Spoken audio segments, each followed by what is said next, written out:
तो महाराज जी ने एक अपनी घटना सुनाई, बहुत बढ़िया रोचक घटना है भाई, ध्यान से सुनेंगे।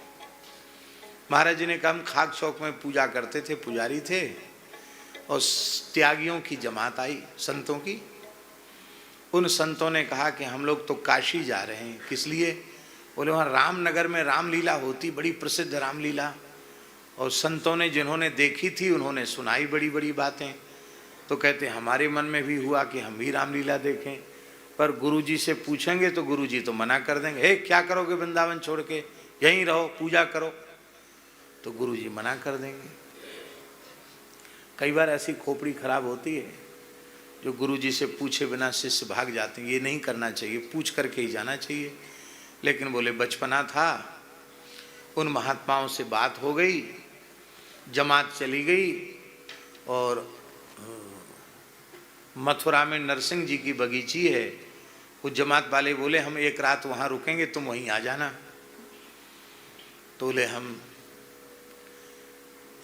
आराम से चले गए, रात कोई बिना गुरुजी से पूछे पैदल पैदल मथुरा गए, जमात में सम्मिलित हो गए। अंग्रेजी जमाना था, अंग्रेजी शासन था उस समय। ट्रेन में बैठ गए काशी के लिए। तो उस समय लकड़ी झोंक कर ट्रेन चलती थी, लकड़ी जलाई जाती थी ट्रेन में। तो बैठ के चले, तो मिर्जापुर की तरफ जैसे ही ट्रेन पहुंची तो एक बंगाली ऑफिसर था रेलवे का, उसका नाम था मिट्ठू बाबू। महाराज जी सुनाते थे, पूरे साधुओं का काल था वो, भारी वैष्णव विद्रोही था वो। तिलक कंठी देखे तो उसको आग लग जाती थी। भारी कम्युनिस्ट विचारधारा का था वो। और उस समय अभाव भी था ही, ये तो स्वीकार करना ही चाहिए। इतना धन कहाँ था कि अब साधु लोग तो सब ऐसी यात्रा करते थे, राम जी की रेलगाड़ी है ऐसा मान के चढ़ जाते थे। तो बोले सब साधु चढ़ गए, और मिर्जापुर के बीच में ही जंगल में मिट्ठू बाबू आ गया, और अंग्रेज फौज आ गई, सिपाही आ गए, गोरे लोग, और ट्रेन रुक गई। तो वो त्यागी महात्मा ही चिल्लाए मिट्ठू बाबू आया, मिट्ठू बाबू। कहीं कौन है मिट्ठू बाबू? अरे बोले आप तो जेल की हवा खानी पड़ेगी। तो कहते ट्रेन धीमी हुई कि कूद कूद कर साधु भागे, भयंकर जंगल था, पहाड़ था, सब भागे। कहते हम भी कूद कर भागे, और मिट्ठू बाबू की पकड़ से तो बच गए। कुछ लोग जो पकड़े गए वो पकड़े गए, जो भाग गए वो भाग गए। अब भाग गए तो क्या हुआ कि जमात से बिछुड़ गए।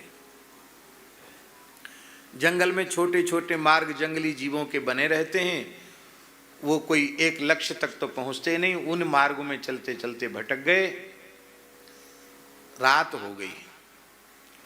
पहाड़ के किनारे एक देवी जी की छोटी सी मढ़ी थी, वहां बोले अकेले बैठ गए। अब वृंदावन की बहुत याद आई। क्या बढ़िया गुरु जी की सन्निधि में थे, पुजारी थे, रात को आधा सेर दूध मिल जाता था, बढ़िया सुंदर बाल भोग राजभोग। क्या चक्कर में पड़े, अच्छी रामलीला भाई हैं, रामलीला तो दिखी नहीं, और यहाँ अकेले जंगल में फंस गए। तो साधुओं से सुना था कि जंगल में हिंसक जीवों के भय से बचने के लिए अग्नि जला के रखना चाहिए। तो साधुओं के पास चकमक होती थी, उस चकमक से अग्नि प्रज्वलित कर लेते थे।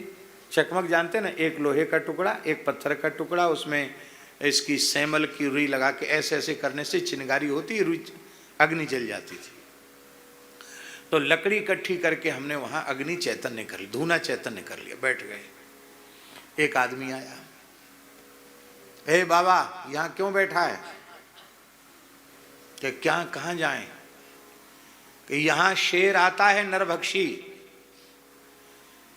जो साधु यहाँ रात रुका उसको तो जरूर वो खा जाता है। यदि प्राण बचाना है तो यहां से भाग जाओ। तो महाराज जी बोले कि गांव में किसी ने हमको ठहरने नहीं दिया, गांव में से निकले, नहीं नहीं बाबा यहां मत रुको,